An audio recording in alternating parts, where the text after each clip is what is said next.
chug over the desert wasteland, prepared for action.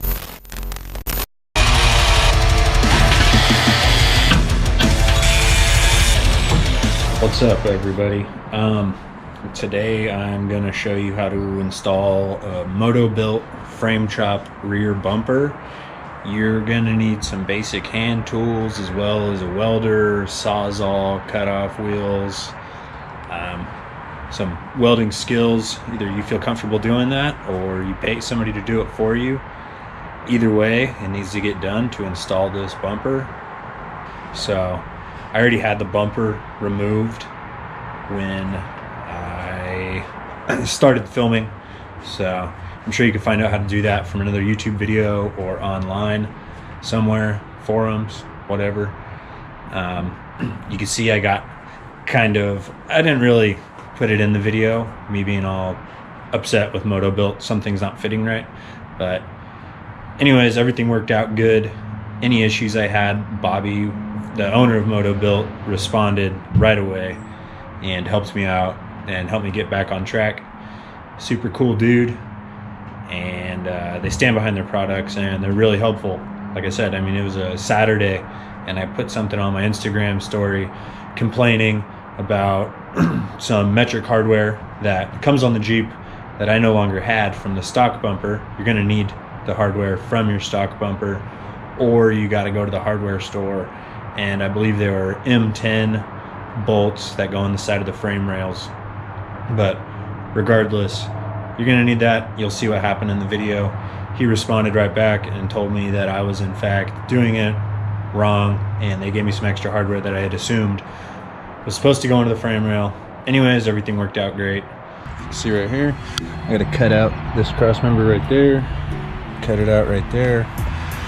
Seems like that body mount's welded to that cross member, and yeah, I'm about to bust out the sawzall and get to work.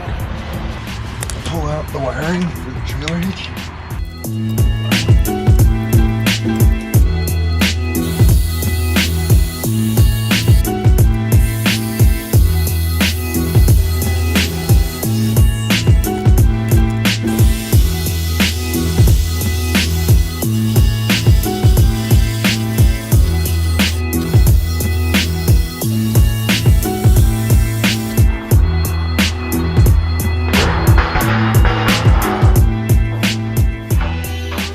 Now I just have to grind away all the excess material so I can start the frame chop and weld in the new cross member.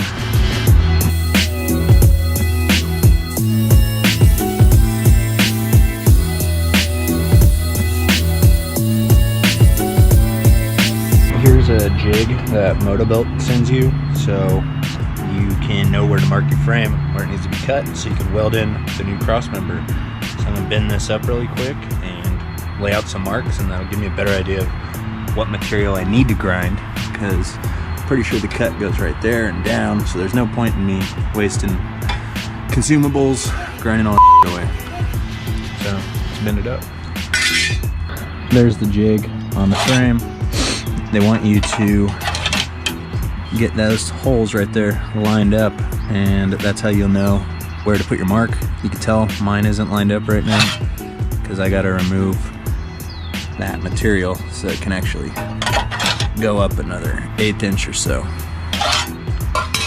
So I took a cutoff wheel, cut it right on the weld like I should have done in the beginning. You see here, I cut that weld there, cut that there, gave it a good cut right there. So now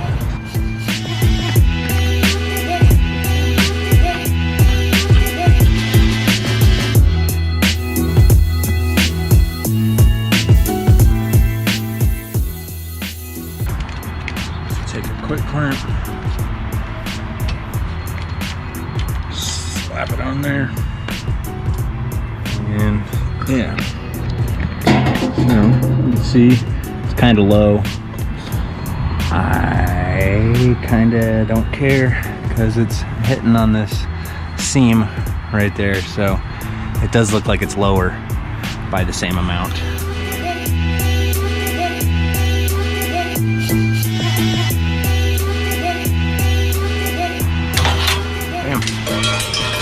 that's where all the cuts need to happen. So I'll probably have to clean this up in here. But so far so good. Let's go on to the next one. Clearly these do not line up good. I don't know if that's factory or this thing is flip-flopped. What? Might be this.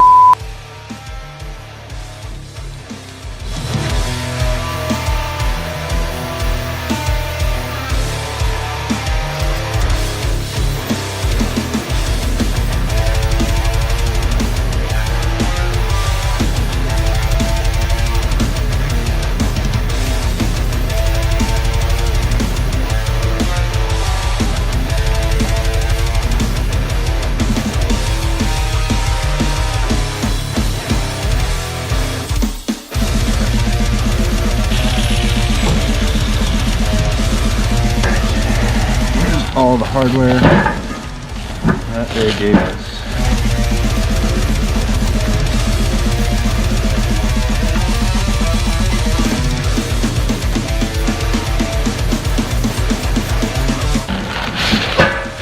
When I cut the back of the frame, well, these go right in there, just like so. Those go in there like that, and I weld it up, grind it flush. And I've got a better departure angle because of it. Like, yeah, that ain't too bad. I'm excited.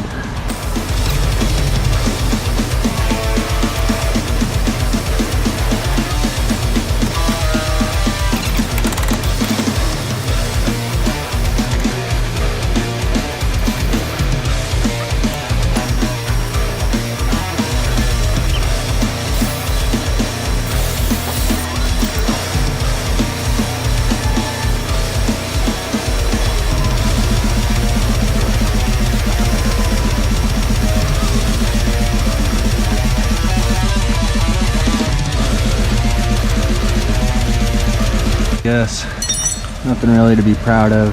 See, I got a keyhole there from when I was running at 100 amps. There's the weld area, all cleaned up. So let's get this thing in here. This flat surface out, facing up, is pocketed over. I gotta take the bolts off with the body mount.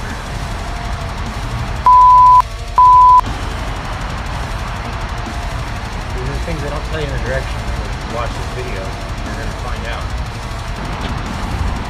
Alright, so 16mm deep, put out the bolts for the body. I'm going to grab that cross member.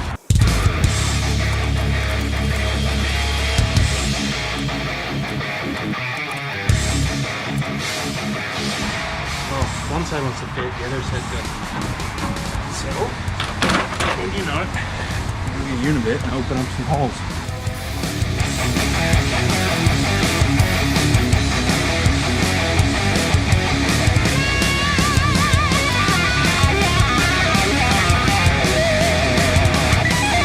Yep, okay. So you can see it's flush with the bottom of the new frame chop. That's just like the directions say. You're gonna do a weld there all the way around, down. I'm gonna weld the bottom all the way into there. Same thing there. And it should be time to bolt on the bumper. I painted that cross member yesterday, let it dry for a while, and I'm just gonna touch it up when everything's done. But that is pretty low profile. I'm hoping all this was worth it when I put that other bumper on there. And it's way less protruding than a regular bumper, but I mean, just look at the side profile of that. Frame doesn't stick out past the body. So, right on, we're cruising.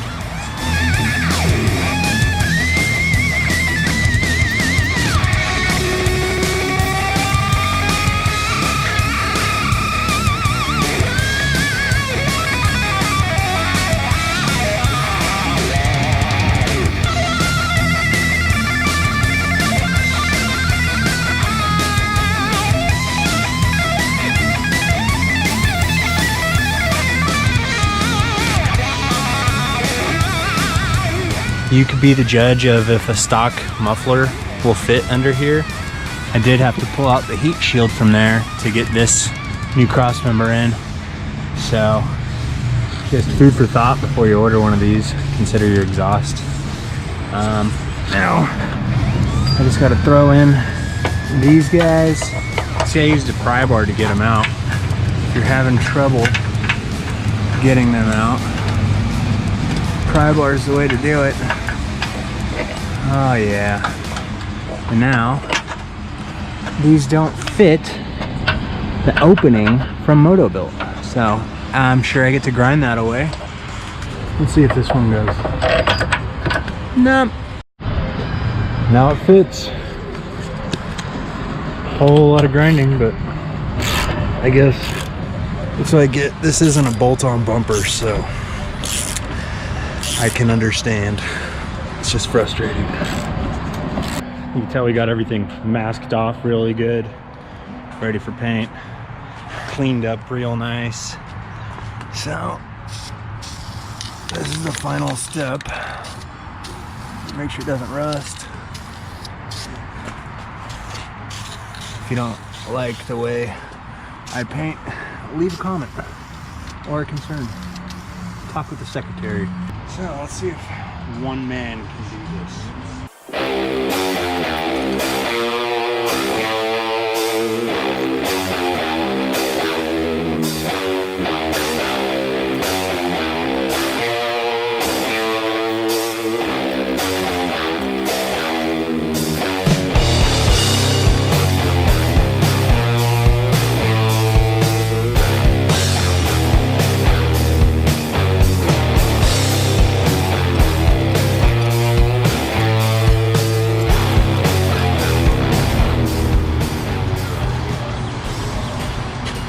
Yeah, I think these are the wrong size bolts.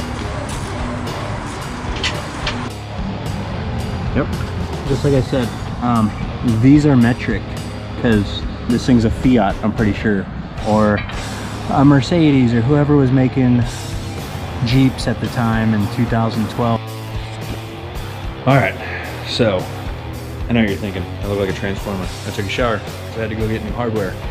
But anyways, I put that, when I was ranting and raving, I added that to my Instagram story, and like 5 minutes later, Bobby, the owner of Motobilt, called me and informed me that I should have had the stock hardware for the bumper, which is totally logical, but I didn't. And also, I mean, it came with 6 bolts, which there's 6 holes to put the bumper on, so I assumed that's why they did that. He said somebody probably just mispackaged that. Makes sense.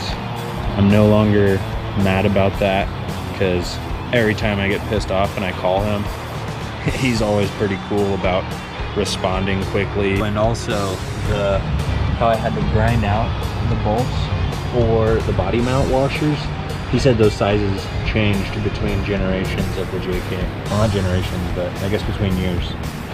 So anyways, it's a weld-on bumper and cross member, so it's not really truly bolt-on. I guess you gotta bust out the tools and do it. So let's get this on and call it a day. So these are the bolts I got from Home Depot. M10 by 1.5" by 25 millimeter. So if you're like me and you didn't have a rear bumper to start with, you're gonna need to get some of these. That's the size that fits into the chassis. And I'm going to be using some blue Loctite for all this, because I probably want to take it off sometime in the future, and I do not want my bumper come falling off when I'm going down the highway.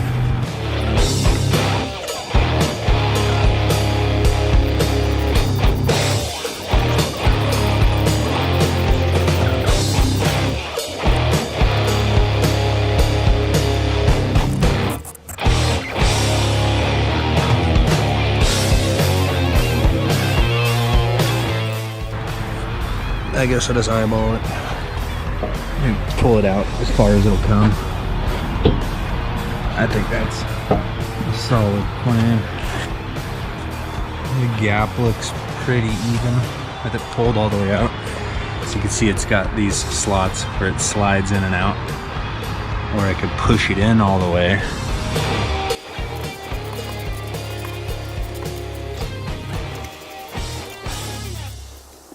I didn't Loctite those yet, so I'm gonna do that, and that's a wrap. Bumpers installed, looks sharp.